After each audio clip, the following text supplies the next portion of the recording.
The Fabulous 413 podcast is funded by the UMass Amherst School of Public Policy, offering in-person and online graduate programs in public policy and data analytics. Admissions now open at umass.edu/SPP. The Fabulous 413 podcast is funded by Northeast Solar in Hatfield, dedicated to custom solar installations, electric vehicle charging solutions, and reliable long-term system support. northeast-solar.com. Welcome to the Fabulous 413. I'm Khalees Smith. The March for the Food Bank of Western Mass itself may be over, but today on the show, we'll put some end caps on that by letting you hear how it began, how it ended, and let you know of a few places that you can continue to support the food bank tonight and Friday after Thanksgiving. We'll start with the way the whole thing started at Hot Plate at the very first Berkshire's Mini March, with my co-host bringing his very best Bob Ross to the affair. A huge thank you to Mike and Sarah for welcoming us here to Hot Plate. When the idea was floated that we would finally do a Berkshire Mini March and that it would be located in Pittsfield, Hot Plate was the first place that I thought about coming to. They are a mission-driven brewery that has been since the very beginning. It's super active in this community and has really become a community hub for Pittsfield.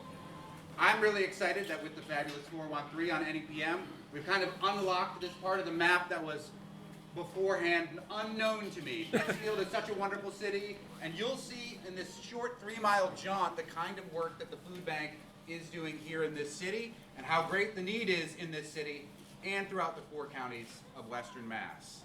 Without further ado, the Executive Director of the Food Bank of Western Mass, Andrew Morehouse. Good morning, folks. It's so great to see you all on a nice rainy Saturday morning, but it doesn't stop us, right? Thank you all for welcoming us to Pittsfield, and this is not about the food bank. This is about our partnership with 40-plus partners across the entire Berkshire County who together with us are making sure that people are fed, that people have access to nutritious food so they can carry on with their lives. The stories that you're going to hear today, that you've already heard, that you'll continue to hear, are really distressing. We're living in very, very difficult times. We've come out of some serious chaos and we're returning to normal chaos, right? And that's why communities come out to support their friends, their families, their neighbors, and that's an example of what we're doing today. And we're gonna go visit 3 of the 40 pantries that we work with and the good work that they're doing. You'll hear their stories if you haven't already. And I'm going to just leave it at that because we want to get marching. But right now I'd like to introduce Representative Tricia Farley-Bouvier, who's going to say a couple of words. Good morning, everybody. I'm really happy that we are doing this march today. Andrew and I have been talking for years about how we have to take the Midwest of Massachusetts and bring it to Western Massachusetts. County. Yes? Yes? Okay. The food bank of Western Mass serves 4 counties. And so we need to make sure the resources are here too. So I am happy to be here, and at the very same time, I know there's children in the room. I'm very sorry to all the parents. I am really pissed off that we are here. I'm really pissed off that we now live in a world where this level of food insecurity is the everyday in our community. But until the world is fair, it is we that need to stand up and do what is right so that everybody has at least the dignity of having food, the basics of food. And we will know that the world is fair when there are wages that people can buy their own food, when people no longer have to stand in line to get food. Like, this is what now has become normal, right? And so many people here are part of the efforts to feed people, right? Because that is what is good and right to respond. But we can't ever stop looking at that as this is not right, that we're in a situation like that. So until the world is fair, we're going to keep showing up and doing what's right. And with that, I'm going to turn it over to our mayor.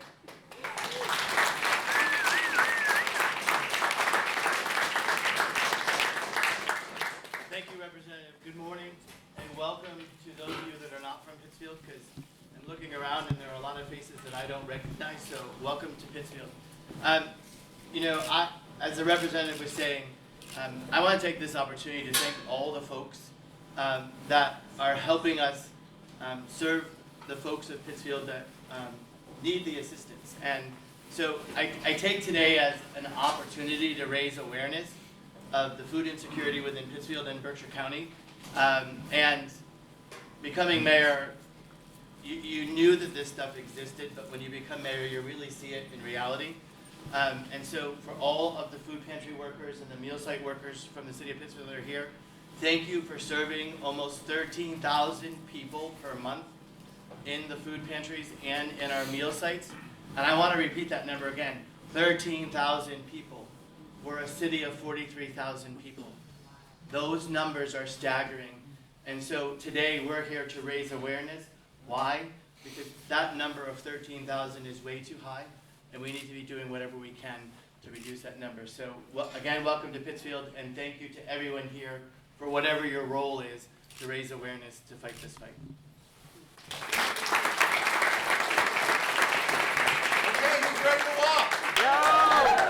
I'm going to pull this shopping cart, which was created at Smith Vocational and Agricultural High School in Florence, Massachusetts. The kids getting involved there in what it means to help their neighbors in need. It's an empty shopping cart as a symbol of hunger. And we will go to our first stop, thanks to our hardy navigator, Norm from this old house. I need strawberry. All right, let's go.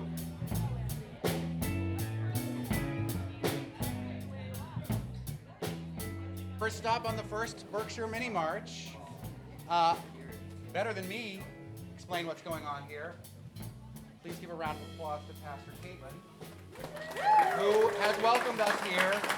And we can hear a little bit about what this church does and how the food bank is helpful. Well, welcome everybody. Thank you guys for coming. I was told we're the first stop on the marches, so we're honored to have you guys here. And we wanted to invite you guys downstairs to our restaurant-style soup kitchen. So you're standing in a place that serves thousands of meals every single year. This is my husband, Pastor Jesse. And I want to thank Mayor Peter Marchetti for being here. We love you, Pete.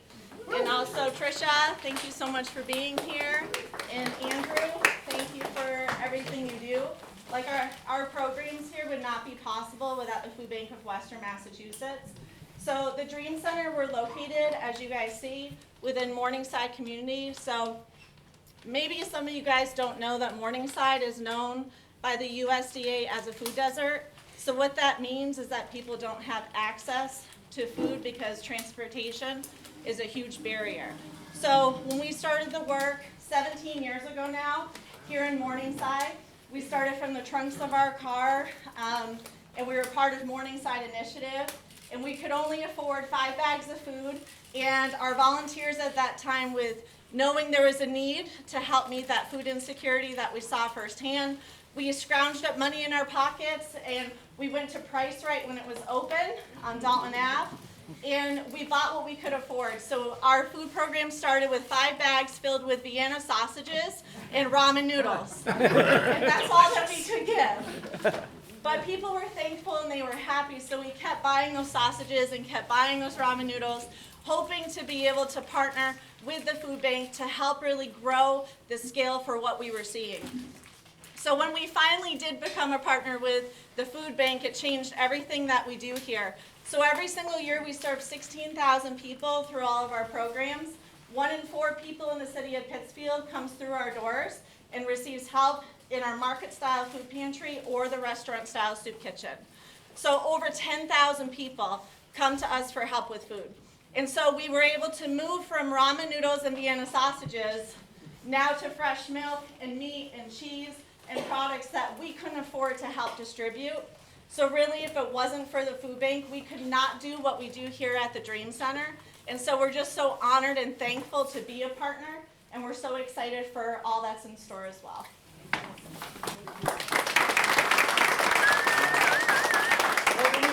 The only thing I would add is that I got up early this morning. I was like, what else could I share in the way of the impact that the Berkshire Dream Center does. So I looked up a little data, and they're far too humble. But according to my records, over the last 12 months, you've provided the equivalent of over 116,000 meals. So thank you for what you do. You guys see it set up. This is what the community experiences when they come in. This is not staged for you guys. So we have our Thanksgiving dinner Wednesday night next week. So we're prepping for 250 people. When people come, there's a host or hostess. They're actually seated. They get a menu. Then they can choose. And so this is what takes place 3 nights a week. We hope to increase it with more volunteers, more food, and all of the things that go with it. So hopefully next year we'll be adding hours. But for us, we really wanted to elevate that, people's choice matters, that we want to treat others the way we want to be treated. And there's something to choice with empowering, and that's also, I know, a value of the food bank as well, is giving people and empowering them that, what you want, again, like, we do care, and that this is a place where, you're safe and that there is hope and not to give up. And so it's neat to see our volunteers are a blend from all over the community, and a lot of people who have been receiving now go on the other side of giving because they want to help make a difference too. And so our staff now, some of them are from the community, from those that we served over 17 years ago. They're on our team and help welcome people in the door. And so if you guys could help spread the word about what we do here, that would be great. Thank you guys so much.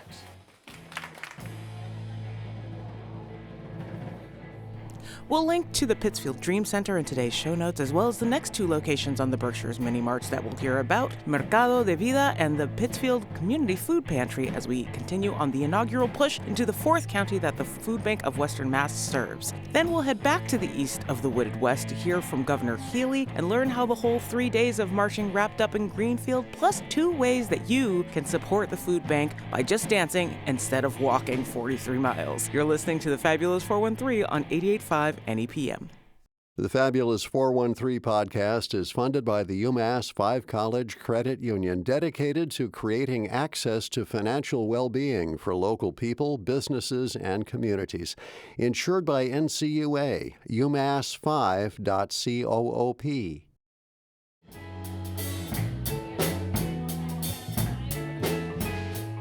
Standing room only. It's going to be crowded. Hi. If you want to come in, and we'll just hear a little bit about what they do here. Good. I didn't know there'd be so many people. Hey, stranger. Hey, what's up? Well, welcome to stop number 2 on the Berkshire Mini March here in Pittsfield, Mercado de Vida. We're going to hear a little bit about what they do here and hear about how they collaborate with the Food Bank of Western Mass, as well from their executive director, Michael Hitchcock. Hi, everybody. Thank you very much. So you're standing in a place that is just phase 1 of this whole community building. But in here we have obviously a food pantry, but also a free clothing store. And the reason we started all that was because we're into co-op development and trying to create opportunities for co-ownership to take back some of this economy into the hands of regular people, which I think everyone in here is regular people, not the ownership class who has all the control right now. And we noticed that people would come to our classes. Well, it's hard to concentrate when you're hungry and you don't have enough and you don't have childcare. So we said, we got to do all that too, just to do the thing we wanted to do. We're a little bit different than some of the food pantries. We're very much trust-based. We refuse to do means testing. Because if I means test you, I'm coming in, I'm asking you for documentation. Well, what's your last year's taxes? I have no idea what happened to you between last year and now. So why should I judge you on last year? I'd rather just trust you're coming in saying you'd need it. So everybody can come in here and take however much they're actually going to use, which I can now say in 2 languages instead of just one. Que tú usarás. Whatever you're going to use. We're trusting you to decide. We only put limits on super popular things. And we also have a huge clothing store back here, which sometimes people are leaving with bags of clothes and big smiles on their face. But also these same families, in a few months when those kids grow, they're coming back with bags of clothes. It's really nice. We also are connected to our little community garden here because we actually have big ambitions that charity is not quite enough. Charity will never quite solve a problem because the people we're getting charity from ultimately depend on this food for their profit. That's their livelihood. We think a future of co-owned food production is what's going to actually solve that issue. So we have the smallest gestures towards that program where families can go volunteer in the community garden. Some of that produce comes here. Everybody gets that experience. And we're looking to expand that kind of thing. And a lot of the food pantries around here have similar ambitions, so there might be some team-ups in the future. That's the general thing about this very food pantry, but it's also a community resource where people can come in, often for free because people can't afford it, but the actual rate here is $17 an hour. Very accessible. It's pinned to the average wage that a regular worker earns. And you pay $17 an hour for space rental. You can have meetings, classes. There's dance classes. They were here and will be here again. We had art classes all summer. We'll have those again. A couple church groups meet here. We are non-denominational strictly, but we're very open, and we have people from 3 religions coming in here all the time. I'm kind of proud of that, the mixing that we see happen. The name is Spanish, Mercado de Vida, Market of Life, or Life Market. And sometimes we get pushback from that. Like my mom goes to the senior center, and all the seniors say, oh, that's a Spanish program. But it's really not. And if the language was like universal market for all in English, everybody would think that's universalist. Or even if we called it Market of Life in English, everyone would say, oh, that's a universal program. But somehow having that Spanish language name sometimes gets people. But that's what the volunteers who started it named it, and we roll with it. We want to be an explicitly multicultural space because creating special programs for different affinity groups or different marginalized groups, that doesn't do anything but keep people in those groups. When you actually have these universal programs with people standing together with shared interests and shared struggle, they erase these stigmas themselves. And that's our ultimate goal here. So we have, part of my job is to just be like the butter between bread and reduce friction. Like, you know, one day we had a really upright and proper El Salvadorian dance teacher in here that yelled at me, Michael, if you're going to cater to homeless drug addicts instead of the community, maybe I just won't come here anymore. And I said, I'm so sorry you had this interaction, but I have to tell you homeless drug addicts are part of the community. And that's the kind of stuff I have to try to smooth over, all these weird conflicts. And nobody would know that unless you knew the cultures. And you just got to smooth things over, but not in a condescending way, just as being a human. You mostly let them work it out. Now you know the physical and spiritual underpinnings of the space you're in. Wow. Thank you, Michael. Andy Morehouse, you want to add anything about how the food bank collaborates? With Mercado de Vida? This is all about Mercado de Vida and our partnerships, but we often say across the food bank network, nationally, Feeding America, of which we're a member of that, that if you've been to one pantry, you've been to one pantry. You can see already how different they are. We just came from the Dream Center. Oh, very different. Very different, but similar missions and causes and that you're addressing, and we're just honored to be a partner with you, and you're just as humble as the Reverend Caitlin. I got up this, as I mentioned at our last stop, I got up early this morning and looked at the numbers, and you are providing a similar amount of food to a similar number of people as the Dream Center, about 114,000 meals over the course of the last year to about 1,000 people every month. So thank you for what you do. Thanks. Yeah. Thank you very much. Yeah, I mean, we're so underfunded. We're literally grateful on a weekly basis for this partnership.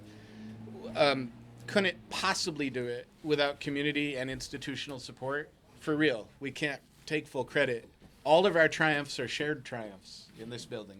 Yeah, Well, thank great. you. Thank you for introducing us to your pantry and your community and for the great work that you're doing week in and week out here.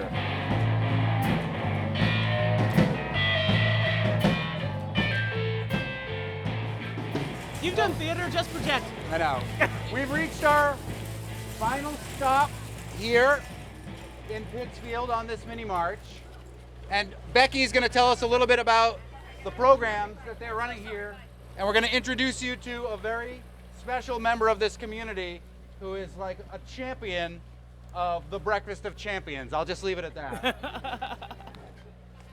Give a round of applause for Becky. So glad you're all here. And Mary Wheat, the founder of the pantry, will be out in a minute. And so this pantry started out, they were handing out bags of food. Girl Scouts were handing out bags of food, about 12 a week. And right now, I think last week we served almost 900 families, and last week was a little quieter than the week before because people had money on their food stamp card. So we have about 165 volunteers who are here every week. They come on Mondays and Tuesdays and pack food and deliver it. We have about 535 households who are not able to get to the pantry, so we bring food to them. We are then open on Wednesday and Thursday mornings from 7:30 to 11 a.m. and from 4:30 to 5:30 p.m. on Wednesday. We have a grab-and-go breakfast for folks on Wednesday and Thursday mornings and a grab-and-go dinner for folks on Wednesday evenings. And people are picking up food at different spots every day of the week. And we work closely with Berkshire Bounty, the food rescue, to get food to us from stores and from farms. And it is an all volunteer organization. And when Mary gets here, Mary's here. Come on, Mary. So Mary started it all. What am I doing here? You got to talk now. Welcome, all of you. And thank you for supporting us. It's a community effort, and it takes a community of people to make it work. And it's working, so it's very good. Thank you very much. Mary Wheat is 92 years old. And I think it was for her 90th birthday. You wanted, what was it, 90,000 boxes of cereal? 900. And how many did we How many did you end up getting? I think around 5,000. Around 5,000 boxes of cereal. Her name is Mary Wheat. So, I mean, it's only perfect that's what, and the community rallied around you and your vision for this place and your birthday wish for all that cereal. And Becky, do you want to talk a little bit about your relationship with the food bank and how it works? Because this is the big pantry in town, right? Right, this is the biggest pantry in the county. And Mary actually does the ordering from the food bank. We wouldn't be here without the food bank, right? They support that. That's really that bottom line. We wouldn't be here without them. And so we place an order. And we have two programs. One is the meals, and one is the pantry itself. And Mary orders food from them, and then someone goes and gets it on the truck and brings it to us. So just really, really grateful for all the food that comes through the food bank. And as you all know, right, the food bank, then it's like it just spreads it out into all of the communities. Very helpful. Yeah. And we're thankful that they're here. And we were really grateful the food bank was so responsive with the money not being on people's SNAP cards, and it was just really that flexibility in pushing those federal dollars through so that people could get food was really, really helpful. Can you tell us what's happening now? This is when we need gratitude. Mary says chaos. So what's happening today is an effort called Thanksgiving Angels. And it used to be that all of the different pantries would offer a Thanksgiving meal to their shoppers. And how many years ago? 10 years ago, maybe? No, I think it's 14. 14 years ago, the pantries all got together and said, let's do this as one joint effort. So today what you see is people are coming and doing and packing deliveries. Everyone gets a turkey, some produce, cornbread mix, stuffing, gravy mix, all of the fixings to make a turkey dinner at home. And a turkey. And butter and milk and cheese. And so I don't know how they get 3 bags: produce, dry goods, and dairy, and a turkey. And a turkey, and a pie, and a sweet bread that someone has made. And so all of the folks who get pantry deliveries get a delivery. People will be here loading up their cars, and it feels like a miracle And it just feels like a gift, and it is. It's a way that the community all comes together at this time of year, at this time when we're honoring gratitude, to make sure that people have a meal and a way to celebrate. Can you tell us how many families and how many volunteers? Gretchen would know how many. Do you know how many Thanksgiving Angel volunteers? Or Pam might know that. I'll find that out. Thousands of volunteers. Thousands of volunteers. I mean, and there We're planning on 2,500 turkey dinners. 2,500 turkeys. Well, and turkey chicken. dinners. And chicken. Yeah. So we're 2,500 households.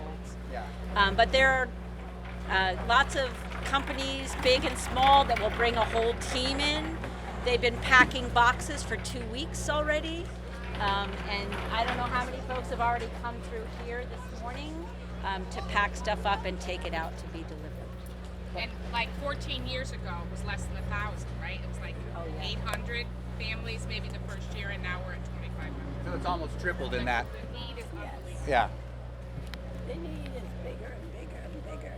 Mary says the need gets bigger and bigger and bigger. Andrew Morehouse from the Food Bank, you want to add anything about the Pittsfield? Yeah, I seem to be the data geek here, but I'll add a little bit more. And I'll start by saying that you may be calling this chaos today, but this is beautiful chaos, right? This is the kind of chaos we like, not the chaos we endured over the course of this month, in large part because of the government shutdown and more. Honestly, despite what political predilection you may have, the federal government is cutting back on basic needs services that communities across the country need, right? And right here, every year, the Pittsfield Food Pantry, now named, is providing 620,000 meals to 6,700 individuals every month. That's the data I have. Maybe off a little bit. It's a little dated as well, but those are the latest numbers we have. That's a lot of people. It means they're the fourth largest food pantry in the food bank, in our region's food assistance network of 197 meal sites, pantries, and shelters. The fourth largest out of 197 in Western Massachusetts. That just speaks to the incredible work that you all do and the commitment of this church to support this food pantry, particularly in this moment in time when SNAP benefits were cut for a period of 2 to 3 weeks until they could get out. There are 22,000 individuals in Berkshire County who rely on SNAP benefits. I did some quick math. That means that's about $3.7 million worth of SNAP benefits that get spent in local communities across Berkshire County. That's important revenue that supports businesses and farmers and, of course, people who rely on that food. So the government has a very important role. The federal government has a very important role to support communities, to invest in communities and people, just like the state government. Thank you, Representative Farley Bouvier, for supporting MEFAP, which is the Massachusetts Emergency Food Assistance Program, from which the food bank receives 35% of our inventory. We couldn't do it without our partnership with the Commonwealth of Massachusetts, so thank you. And then just lastly, we have 40 partners across Berkshire County, and we're grateful to all of you. And in addition to those partners, meal sites and shelters and food pantries, we work very closely with Goodwill of Berkshires in southern Vermont, who is now delivering food to as many as 20 food pantries in Berkshire County. We're grateful for that partnership. We have a great partnership with Big Y as well, that donates a tractor trailer every Tuesday, comes to our center in Chicopee and delivers 24,000 pounds of food to over a dozen food pantries, including the Pittsfield Food Pantry. BCAC, Berkshire Community Action Council, also provides a van to pick up food for the Pittsfield Food Pantry. So there's this incredible, intricate network of community organizations that are all working together to make sure that people get food, because, as you said, food is a right. We believe food is a right, and the only way we're going to do that is by providing food to people when and where they need it today, while also building lasting food security through public education, advocacy, changing the world that we live in. I don't know if you heard that, but there you go. Thank you. Tricia, you always say that the secret sauce here in the Berkshires, and you probably said it already this morning, is community and collaboration, right? So people are paying attention and caring for each other and working together. So, and there's a sense here, especially in Thanksgiving Angels, that like it's cool to be part of this, right? And so that's like employees and businesses. That you'll see whole teams from businesses here. The businesses are supporting. Whether a lot of cash comes from businesses. Haddad, Motors will provide van service on day of tomorrow, Monday. This place, it's unbelievable what you see on the Monday before Thanksgiving. But I think something important that I don't think has been quite said today, to understand the scope of the SNAP crisis, that is like easy to frame when you hear this, is for every meal that SNAP provides, so for every meal that the food pantry supplies, SNAP is 9 meals. And so the impact of the SNAP cuts, remember, that's people going to the grocery store in a dignified manner, right, to choose their own food, right, and supporting local businesses. That's SNAP. Here, we obviously have another network. It's a network that works, but understand when SNAP gets cut, how big of a hit that is on families and communities. So I wanted people to put that frame in their head. And Mary, are we going to be in your way if we go in? Is there? No, all right, so everybody's welcome to come in. Remember, they're doing a lot of hard work right now, so try to stay out of the way as best you can. Yeah, right. But it's good to see where the work of the food bank is going and the great work that they're doing here in Pittsfield. So we'll follow Becky. We're already looking forward to what the Berkshires March will look like next year. Thanks so much to everyone who came together to make it happen. We'll link to the Dream Center, Mercado de Vida, and the Pittsfield Community Food Pantry in today's show notes. We'll hear from one of the march's most high-profile marchers who came along. Governor Maura Healey is next. You're listening to the Fabulous 413 on 88.5 NEPM. The Fabulous 413 podcast is funded by Real Pickles, a worker-owned cooperative in Greenfield producing organic fermented vegetables sourced from Northeast farms. More information at realpickles.com. So this is your sweater, by the way. I'm glad you asked, Governor Maura Healey, because maybe you know that Mr. Rogers, all the sweaters that he wore on his television show were knit by his very own mom. Is that right? Wow. This was wool from a sheep in Ashfield, dyed by a woman named Lisa in Ashfield, and knitted by Linda from Northampton Wools and Emily from Swanson's Fabrics in Turner's Falls, who wanted to give me as close an approximation to the love that was imbued into the sweaters of Mr. Rogers for this march. It is a gorgeous sweater and a product of the 413, which I sure love. It reminds me of my grandmother, because growing up we had sheep, and every June, they'd get shorn, and then send the wool out, come back, and my grandmother knit constantly. So it just reminds me of my grandmother. Do you knit? We had so many. So I knit and purl. That's about it. I can't do much more. I got to take it up again. Yeah. Well, you have been out on the march with us walking. You're dressed athletically to be here with us, and you've got to meet all the marchers. And as you mentioned, it's more than ever before. And I think because SNAP wasn't rolled out in an appropriate time at the beginning of the month because of the shutdown, and was then eventually released thanks to your Attorney General, whose office has been on this march as well. People are really thinking about how big of an issue hunger is in their communities and across the entire country. You were able to allocate some state money to try to fill that SNAP gap. But what happens if this so-called big, beautiful budget is passed and SNAP is cut? How much can the Commonwealth of Massachusetts sustain in covering these costs that have historically come from the federal government? I mean, the reality is no state can sustain levels of SNAP funding. And, I hope that President Trump has learned his lesson and never cuts SNAP again. But obviously, we're in the midst of another shutdown potentially looming. And I hope people in D.C. make the right decisions, because Americans, we can't afford this, to see our residents go hungry. It's just not who we are as a country.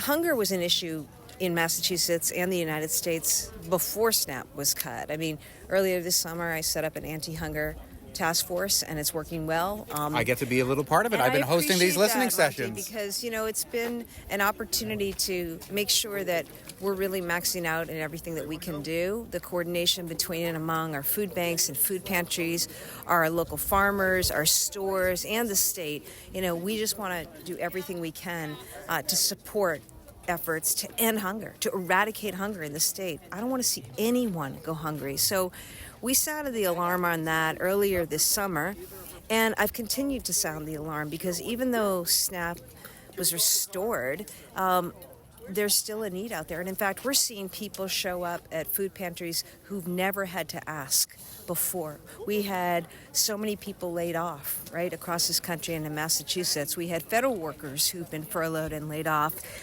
There's such a need as people struggle with high costs of housing and energy bills and health care. And now grocery prices. One of the reasons I've been all over President Trump on tariffs is that, this is showing up in people's lives. The tariffs on groceries, he's taken some away, but still, grocery prices are too high, Monte. The food bank used to be able to take every dollar donated and turn it into 3 meals, but because of the increase in prices overall for everything, it's now only 2 meals this year. So that goes to show you that even when it comes to philanthropy and trying to help your neighbors out, it doesn't go as far. So these things do have a rippling impact. One of the programs that Massachusetts does really, really well is HIP, the Healthy Incentives Program. It works in collaboration with SNAP for people who need food assistance. What do you think the future will be with HIP, especially in light of the fact that SNAP is going to get cut? And HIP has already had to suffer mid-year cuts in years past. Yeah, I love the HIP program, and it's a way to get great food into the hands of our residents. We locally source a lot of that. It's super, super important. Food is sustenance. It's health, literally. And, it's something that everybody in our state needs and deserves. And it breaks my heart whenever I hear a story, for example, about a high school student who has to leave school and get in line at a food pantry because his mom's working. She don't want to lose her job. Right. I think about all the people who are working. Most of the people who go to food pantries, they're working. They're just working poor. They're working, but they're not making enough money to make ends meet. And, that needs to change. We're going to continue to look for ways, Monte, to max out what we can do here, but what we cannot have happen are federal cuts. I mean, the SNAP program alone, for every meal out of a food bank, which is wonderful, right? SNAP is on the order of 6, 7, or 8 meals, right? So we can't begin to make up for that. But I do know that we can do our best to take care of our own here in Massachusetts. And, as governor, I'm going to continue to focus every day on affordability, trying to build more homes to lower rent, lower costs, trying to lower people's energy bills, and preserve health care. I mean, right now, Congress and the president have a decision to make. Are you going to take health care away from 350,000 Massachusetts residents at the end of December or not? Right. So, And what is that going to mean for the bottom line of individual households when they're having to make these decisions? Now it's healthcare, now it's food, now it's energy, all these things compiling. And, no state can bear that burden, as you were saying. But what we need to do is not have D.C. and the president compound the problem, right? Make it worse for people. Life's hard enough, and we're doing everything we can here in Massachusetts to make life easier, to make life better, to make life more affordable. I mean, that's what I'm trying to do as governor. While we do that, we cannot continue to have just ruthless damage coming from D.C. and the president taking away. I mean, 2 weeks ago, I'm advocating on SNAP. Last week, I'm advocating on heating assistance, right? I'm still advocating on child care assistance. We had to front money so that child care centers didn't close. I mean, this cannot go on. This cannot go on around the country. And I'm just so grateful to you, Monte, for your leadership, for this event every year, which is a real way for people to contribute. That's one of the things, too. There's a lot of people who want to help. They also just need to be told how they can help. Right. And hopefully it gives people enough hope to say that, yes, these are big issues, and people like Governor Maura Healey, people like Congressman Jim McGovern are weighing in to try to change the structure of these problems. But meanwhile, there are people who today aren't going to know where their next meal is coming from, and this is one way to make sure that meal is going to be there. You're coming out and supporting this and walking along with us these few miles is always really an honor for me.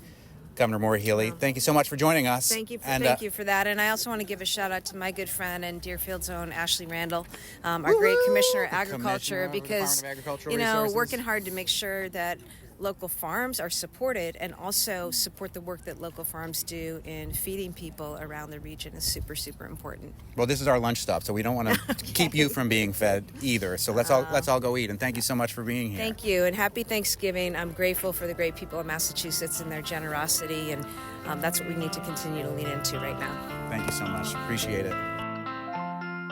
But just how much did the Food Bank of Western Massachusetts raise for its operations? Did it meet its goal? We'll find out as we hear how the march concluded in Greenfield next. You're listening to The Fabulous 413 on 88.5 NEPM. The Fabulous 413 podcast is funded by Hashi Pottery in 50 Arrow Gallery at Eastworks. Japanese-inspired ceramics and textiles, where every piece is handmade in the Pioneer Valley for home, ritual, or someone dear. HashiPottery.com. The Fabulous 413 podcast is funded by Eastside Grill, celebrating 40 years in downtown Northampton, serving steaks, seafood, and American cuisine to the Pioneer Valley and beyond. Open Wednesday through Monday, eastsidegrill.com. All right. Who here marched from Deerfield? This will be like one of those things at a wedding where you're like, how many couples have been married for 5 years? Who here marched from Berkshire Brewing Company? So you can raise your hand every place you marched from. How many people marched all the way from Home Depot in Hadley? How many people walked all the way from Congressman McGovern's office in Northampton? How many people also walked yesterday and did all of today? How many of those people are cheating and actually took a ride a couple times? No matter what you did or how much you walked, it doesn't matter. This is a crazy thing to do, but what's not crazy is raising money for your neighbors who don't know where their next meal is coming from. And as we've been saying in the months and days in the lead up to this march, I think people have recognized how big a problem hunger is in not only our community or in our Commonwealth, but in the entire country. And if we're gonna change it, we have to do things like elect the people that want to change it from the top down, but also hit the streets and gather together and be a community and raise money from the ground up. And we've done a little bit of both over the course of these last 2 days.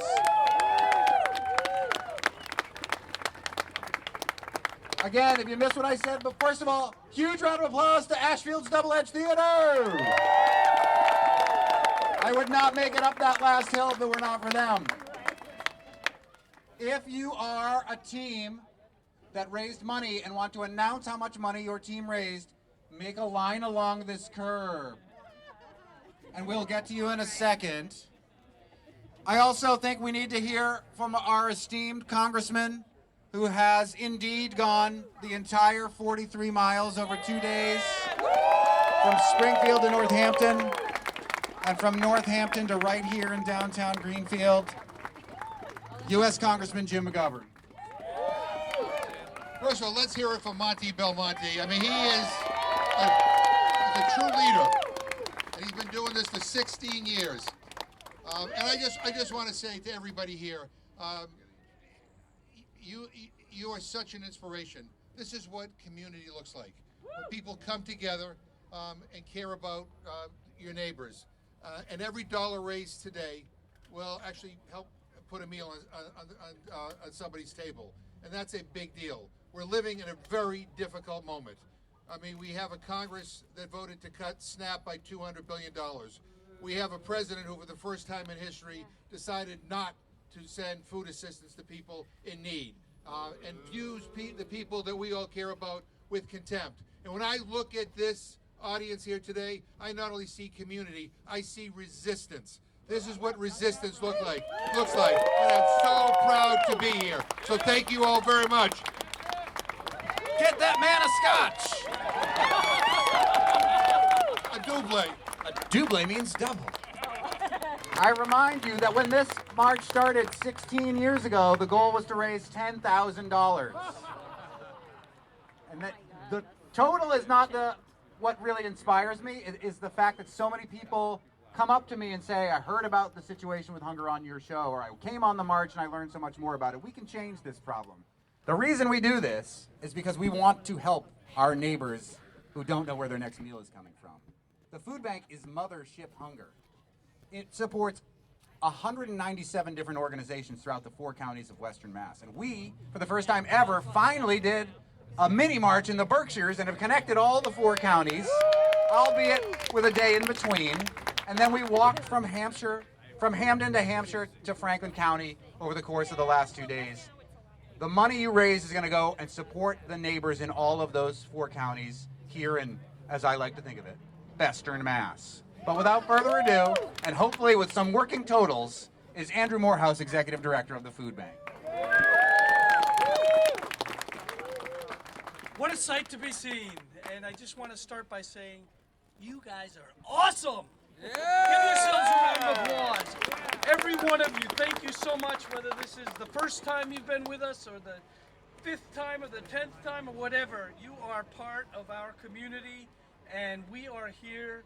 We are the backs of over 124,000 people every month who rely on food assistance, and you play an important role in that. So thank you, thank you, thank you. Lots of thank yous to go around. Obviously, Congressman Jim McGovern, the rest of the delegation who's been with us over the last couple of days and beyond.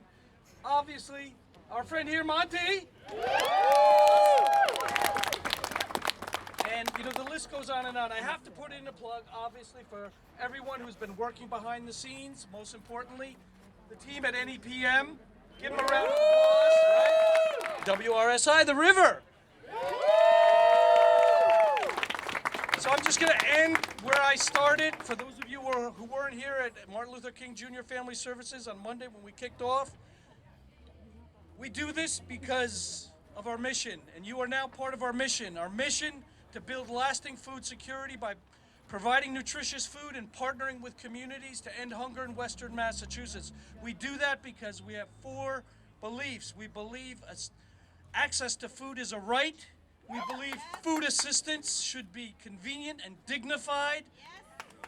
We believe that systemic change and only systemic change is necessary to achieve lasting food security.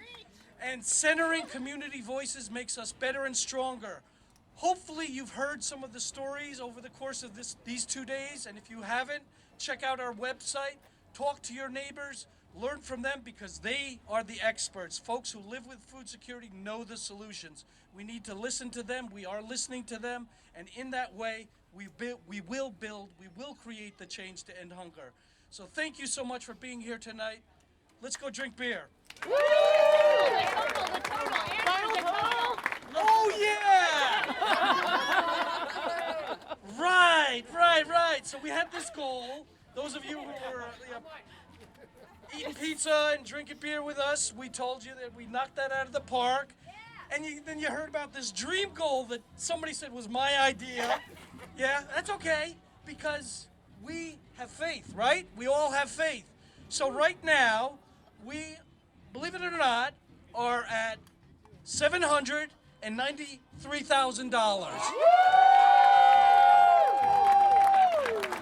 I think we can do it. We have till the end of the year. So reach out. Thank you so much. Let's enjoy. Okay, one last indulgence. When we were on the bridge in Northampton, we sang the intro to Mr. Rogers' Neighborhood. I've been paying tribute to the icons of public broadcasting. We gotta sing the ending song together, which I hope you all know and remember. It's such a good feeling to know you're alive. It's such a happy feeling. You're growing inside, and when you wake up, ready to say, I'm gonna make a snappy new day. It's such a good feeling, a very good feeling. The feeling you know that I'll be back when the day is new. And I'll have more ideas for you. And you'll have things you want to talk about. I will too. Bye-bye, neighbor. We'll see you next year. As Andrew Morehouse mentioned, the food bank is still taking donations through the end of December, so head to foodbankwma.org to find out more about their updated goal and how close they're getting to it. And if you want to dance and hear great local music while you support the food bank, there's 2 opportunities for you to do that, both in Northampton. Tonight, that is to say Wednesday, November 26th, is the All-Star Benefit with Wildcat O'Halloran at City Sports Grill, which begins just after the show at 6:30, featuring NEPM's own Katie Wright, who's got an impressive knowledge of blues and classic R&B she'll have on display for the evening. And then on Friday, November 28th, the fantastic Valley Party band Lux Deluxe will take the stage at the Iron Horse. Both events are donating proceeds to the food bank and helping them on their way to that $1 million goal. We'll be back next week with folks from Safe Passage gearing up for the Hot Chocolate Run, a radio-style reading of It's a Wonderful Life, and the amazing bluegrass legend Tony Trischka before he hits the stage at the Iron Horse, and so much more. Have a fantastic holiday, everybody. I'm Khalees Smith. We'll talk to you next week on the Fabulous 413.